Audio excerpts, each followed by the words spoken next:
Updated March 31, 2018, 19 hours, 29 minutes and 27 seconds. At least 16 Palestinians were killed and hundreds injured by Israeli security forces confronting one of the largest Palestinian demonstrations along the Israel-Gaza border in recent years, Gaza medical officials have said. Tens of thousands of Gazans, including families with children, gather along the border as clashes unfold. Israeli troops fire live bullets and tear gas at Palestinians on the other side of the fence. Protesters are demanding that Palestinian refugees be allowed the right of return to towns and villages from which their families fled in 1948. Tens of thousands of Palestinians, pressing for a right of return for refugees to what is now Israel, gathered at 5 locations along the fenced 65 km frontier where tents were erected for a planned 6-week protest, local officials said. The Israeli military estimate was 30,000. The United Nations Security Council was briefed on the violence in Gaza on Friday at the request of Kuwait. Families brought their children to the encampments just a few hundred meters from the Israeli security barrier with the Hamas Islamist-run enclave, and football fields were marked in the sand and scout bands played. But as the day wore on, hundreds of Palestinian youths ignored calls from the organizers and the Israeli military to stay away from the frontier, where Israeli soldiers across the border kept watch from dirt-mound embankments. The military said its troops had used riot dispersal means and firing towards main instigators. Some of the demonstrators were rolling burning tires and hurling stones at the border fence and at soldiers. 2 Palestinians were killed by tank fire, the Gaza Health Ministry said. The Israeli military said the 2 were militants who had opened fire at troops across the border. Palestinian health officials said Israeli forces used mostly gunfire against the protesters, in addition to tear gas and rubber bullets. Witnesses said the military had deployed a drone over at least one location to drop tear gas.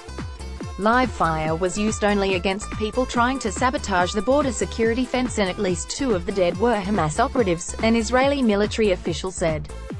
Gaza health officials said one of the dead was aged 16 and at least 400 people were wounded by live gunfire, while others were struck by rubber bullets or treated for tear gas inhalation. Palestinian President Mahmoud Abbas said in a statement that Israel was responsible for the violence and declared Saturday a national day of mourning. Israel's chief military spokesman said if violence drags on along the Gaza border, Israel will expand its reaction to strike the militants behind it. Brigadier General Ronan Manolis said on Saturday the military has thus far restricted its response to those trying to breach its border, but if attacks continue it will go after militants in other places too. UN Secretary-General Antonio Guterres called for an independent, transparent investigation and appealed to those concerned to refrain from any act that could lead to further casualties and in particular any measures that could place civilians in harm's way, his spokesman said in a statement.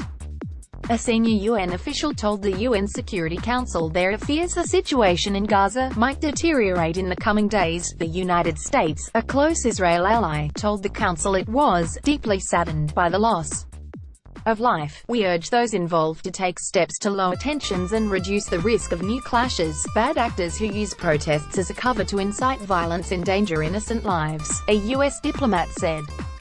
Protesters call for right of return. The protest marks Land Day, an annual Palestinian commemoration of the deaths of 6 Arab citizens of Israel killed by Israeli security forces during demonstrations over government land confiscations in northern Israel in 1976. The demonstrators are demanding that Palestinian refugees be allowed the right of return to towns and villages which their families fled from, or were driven out of. When the State of Israel was created in 1948, Israeli police announced tightened security measures nationwide from before the start of Passover on Friday at sundown and through the Jewish and Christian holidays including the Eastern Orthodox celebrations of Easter next weekend. An Israeli police spokesman said thousands of officers would be deployed, including special patrol units, in all cities. West Bank crossing points leading to Israel were unusually quiet on Friday morning, local time, with a ban on many West Bank Palestinians entering through checkpoints.